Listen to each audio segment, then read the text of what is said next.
Hello అండి అందరికీ welcome to Vijaya's wonder. ఈరోజైతే మంచి సేవింగ్ వీడియోతో అయితే నేను మీ ముందుకు వచ్చినానండి. ఇది చాలా చాలా చాలా ఉపయోగపడుతుందండి వీడియో. మీరు తప్పకుండా చివరి వరకు చూడండి. వీడియో మీకు నచ్చుతుందని అనుకుంటున్నాను. మీకు చాలా ఉపయోగపడేటువంటి వీడియో ఇది. ఇంకా ఏమిటంటే ఈ వీడియో మనకు 20,000 శాలరీ అనుకోండి, ఎగ్జాక్ట్గా 20,000, 30,000, 40,000 ఇలా ఎంత శాలరీ వచ్చినప్పటికీ మనమైతే పొదుపు చేయలేం. ఒక్క 2,000, 1,000 రూపాయలు కూడా డబ్బులు తీసి మనం పక్కన ఉంచలేం. కానీ తక్కువ జీతంలోనే 20,000 శాలరీలోని మనము ఎలా పొదుపు చేసుకోవాలా అనేది ఈ వీడియోలో నేను చెప్తున్నానండి. వీడియోనైతే మొదటగా లైక్ చేయాలనుకుంటే లైక్ చేయండి. విజయాస్ వండర్ ఛానల్ని సబ్స్క్రైబ్ చేసుకోండి. మీరు సబ్స్క్రైబ్ చేస్తారని నేను అనుకుంటున్నాను. నా కంటెంట్ నచ్చితే మాత్రం. ఇంకా వీడియోలోనికి అయితే మనం వెళ్ళిపోదామండి. వీడియోలో మనం జీతం తక్కువ, 20,000 మన జీతం, కానీ ఖర్చులేమో ఎక్కువగా ఉన్నాయి. పిల్లల చదువులని, యూనిఫామ్స్ అని, హాస్పిటల్ ఖర్చులని, అత్యవసరాలు, మనం ఎక్కడికైనా పెళ్ళిళ్ళకు, వివాహాలకు వెళ్తుంటాం. తర్వాత అవసరాలు మనకు ఇంట్లో గ్రాసరీస్, ఇవన్నీ అన్నీ మనం ఏవి తగ్గించుకోవడానికి లేదు. కానీ ఎలా మేము పొదుపు చేయాలి అని మీకు డౌట్ రావచ్చు. తప్పకుండా పొదుపు చేయాలండి. ఎలా అంటే మనకు వచ్చినది ఎంత అనేది ఒకసారి మనము లిస్ట్ రాసుకోవాలి. ఒక 20,000 మనకు శాలరీ వస్తుంది. దాంట్లో నుంచి మనము 2,000 ముందే తీసి పొదుపు కింద ఆ 2,000 మాది కాదు అనేసి దాన్ని తీసి పక్కన ఉంచాలి. ఇంకా తర్వాత మనకు దేనికి ఎంత డబ్బులు అవసరమైనది, గ్యాస్కి ఎంత అవసరము, తర్వాత సరుకులకు ఎంత అవసరం, ఇంటి రెంట్కి ఎంత అవసరం, పాలకి ఎంత అవసరం, మొబైల్ రీఛార్జెస్కు ఎంత అవసరం, ఇలా మన అవసరాలు ఉన్నాయి కదా, వాటన్నిటికీ ఫస్ట్ పాయింట్ పొదుపు. రెండవది అవసరాలు, ఇంటి రెంటు, గ్యాసు, పాలు, కరెంట్ బిల్లు, మొబైల్ రీఛార్జ్. ఇవి కంపల్సరీ మనకు అవసరమైనటివి. వాటిని మనము ఒక ప్లానింగ్, ఒక బడ్జెట్ రాసుకోవాలి. ఈ నెల మనము ఎంత డబ్బులు మనము ఇంటి రెంటు కట్టాలి, ఫస్ట్ ఇంటి రెంటు తీసి పక్కన ఉంచాలి. రెండవది ఎంత డబ్బులు మనకు పాల బిల్లు అవుతుంది, పాల బిల్లు డబ్బులు తీసి పక్కన ఉంచాలి. మూడవది ఎంత డబ్బులు మనము కరెంట్ బిల్లు కట్టాలి, కరెంట్ బిల్ డబ్బులు తీసి పక్కన ఉంచాలి. నాలుగవది ఇలా మనకు కావలసినటువంటి సరుకులు, తర్వాత మొబైల్ రీఛార్జు, ఇవన్నీ తీసి పక్కన ఉంచాలి. అలా ఎలా చేయాలి అని మీరు అనుకోవచ్చు. ఇలా ఒక్క నెల మీరు రాసుకున్నారంటే, ఒక్క నెల ఇలా మీరు చేసి చూడండి, మీరే తప్పకుండా మనీని అయితే సేవింగ్ చేస్తారు. మొదటిది వచ్చేసి అత్యవసరాలు, తర్వాత అవసరాలు, కోరికలు, తర్వాత పొదుపు. ఈ 4 మీకు ఎంత అమౌంట్ వస్తుంది, మీరు దేనికి ఎంత ఖర్చు పెడుతున్నారు అని మీరు ఒక్క నెల ఇలా మీరు ఒక బడ్జెట్ వేసుకున్నారంటే తప్పకుండా మీకు ఒక ప్లానింగ్ అనేది వస్తుంది, ఒక ఐడియా అనేది వస్తుంది. మొదటిది వచ్చేసి అత్యవసరాలు. ఈ అత్యవసరాలు కిందకి మనకి ఏమొస్తాయి? హాస్పిటల్, సడన్గా పిల్లలకి అనారోగ్యం రావడం, తర్వాత సడన్గా మనకు మొబైల్ పాడవ్వడం, తర్వాత మన ఫ్యాన్ రిపేర్ రావడం, లేదంటే వాషింగ్ మిషన్ రిపేర్ రావడం. ఇవి సడన్గా వస్తుంటాయి అత్యవసరాలు. అవి మనకు తెలియకుండానే వస్తుంటాయి. వాటికి వచ్చేసి మనము ఒక 2,000 డబ్బులను తీసి పక్కన ఉంచాలి.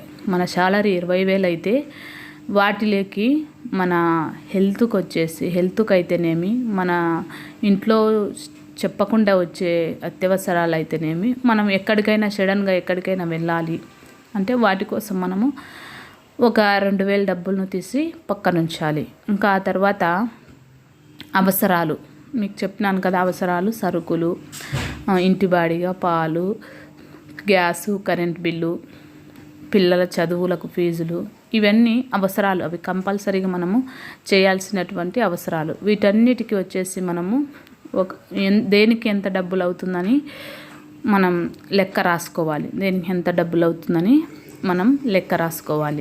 ఇంకా తర్వాత వచ్చేసి ఈ అవసరాలు ఉన్నాయి కదా, ఇవి మనం ఒక్కటి కూడా తగ్గించుకోవడానికి ఉండదు. మనం ఎంతసేపు ఉండి కోరికల నుంచే మనము డబ్బులనైతే సేవ్ చేసుకోవాలి. ఈ కోరికలు మనం బయటికి వెళ్ళాలనే కోరిక ఒకటి, తర్వాత రెండవది బట్టలు, తర్వాత ఆన్లైన్ షాపింగ్, తర్వాత మనము ఇంట్లో చేసుకున్న ఫుడ్ కాకుండా బయట ఆర్డర్ పెట్టుకొని తినాలనేది, పానీపూరి, పిజ్జా, బర్గర్లు ఇలాంటివి, తర్వాత ఏదైనా ఒక మూవీకి వెళ్ళాలనుకోవడం, ఇవన్నీ మనకు కోరికలు. వీటిని మాత్రము మనం ఎంతవరకు అదుపు చేసుకుంటే అంత డబ్బులనైతే మనము సేవ్ చేయగలుగుతాం. ఎంతవరకు వాటికి దూరంగా ఉంటే మన హెల్త్ అంత బాగుంటుంది, అదేవిధంగా మన డబ్బులు కూడా అంతే మన దగ్గర ఉంటుంది. మన ఈ కోరికలు మాత్రము మనిషికి చూడగానే చేయాలనిపించేటటువంటి బట్టలు, సినిమాలు, ఆన్లైన్ షాపింగ్, అవుటింగ్, ఈ ఫుడ్, ఇవన్నిటిని మనం ఎంత తగ్గించుకుంటే అంత మేలు. ఇంకా తర్వాత పొదుపు విషయానికి వస్తే మొట్టమొదటి మనం చేయాల్సింది పొదుపు 2000 డబ్బులు తీసి పక్కన ఉంచాలి. ఆ 2000 డబ్బులను మనము ఆర్డి కానీ, పీపీఎఫ్ కానీ, లేదంటే హెల్త్ ఇన్సూరెన్స్ కానీ, ఆడపిల్లలు ఉన్న వాళ్ళైతే సుకన్య పథకం కానీ, ఏదో ఒక దానికి ఆ 2000 తీసి మనము అక్కడ చేసి ఉంచాలి. తర్వాత ఈ సరుకులకు ఎంత డబ్బులు అవుతుంది మొత్తము మనము బడ్జెట్ వేసుకోవాలి. ఆ తర్వాత అత్యవసరాలకు 2000, పొదుపు 2000, 4000 పోను మనకు 20,000 శాలరీ వచ్చిన 16,000 డబ్బులు ఉంటుంది. ఇంకా మన దగ్గర ఇంకా 16,000 డబ్బులు ఉంటుంది. ఆ 16,000 డబ్బులను మనము మన యొక్క అవసరాలకు వాడుకోవాలి. అత్యవసరాలు, పొదుపు 2 పోను మన దగ్గర ఇంకా 16,000 డబ్బులు ఉంటుంది. ఆ 16,000 డబ్బులను మనకు అవసరాలకు, పిల్లల ఫీజులు, సరుకులు, కరెంట్ బిల్లు, గ్యాసు, ఇంటి రెంటు, పాలు, తర్వాత పెట్రోలు, ఆ తర్వాత మొబైల్ రీఛార్జు, కూరగాయలు, వీటన్నిటిని ఆ 16,000లో నుంచే మనము ఖర్చు పెట్టుకోవాలి. పొదుపు తీసి ముందు పక్కన 2,000 పెట్టాలి. అది మాది కాదు, ఈ 2,000 డబ్బులు మాది కాదు అని దాన్ని ముందే తీసి పక్కన ఉంచాలి. తర్వాత 16,000 వచ్చేసి మన గ్రాసరీస్ కోసము, మన ఇంటి ఖర్చుల కోసము, అవసరాల కోసము ఈ 16,000 డబ్బుల్లోనే మనము చూసి వాడుకోవాలి. మనం ఉండంగానే సరుకులు ఎక్కువ తెచ్చుకోవడము, ఉండంగానే మనము గ్యాస్ బుక్ చేయడము, అలా కాకుండా మొబైల్కు ఎక్కువగా రీఛార్జ్ చేసుకోవడం, మనం ఊరికే టైంపాస్కు చూసేటటువంటి మొబైల్కు రీఛార్జు 3 GB 4 GB అట్లా మనం మొబైల్ రీఛార్జ్ చేసుకోవడం, అలా కాకుండా మనకు ఎంత అవసరమో అంత మాత్రమే మొబైల్కు రీఛార్జ్ చేసుకోవాలి. కరెంటు విషయానికి వస్తే మనం అనవసరంగా లైట్స్, ఫ్యాన్స్ ఇంట్లో వేసి పెట్టడం కాకుండా మనకు అవసరమైతేనే లైట్ వేసుకోవాలి, అవసరమైతే ఫ్యాన్ వేసుకోవాలి. మనం ఇంట్లో లేకున్నా కానీ, ఆ రూమ్లో లేకపోయినా కానీ ఆ రూమ్లో ఫ్యాన్, లైట్ అలా ఉంచడం వల్ల మనకు కరెంట్ బిల్ వస్తుంది.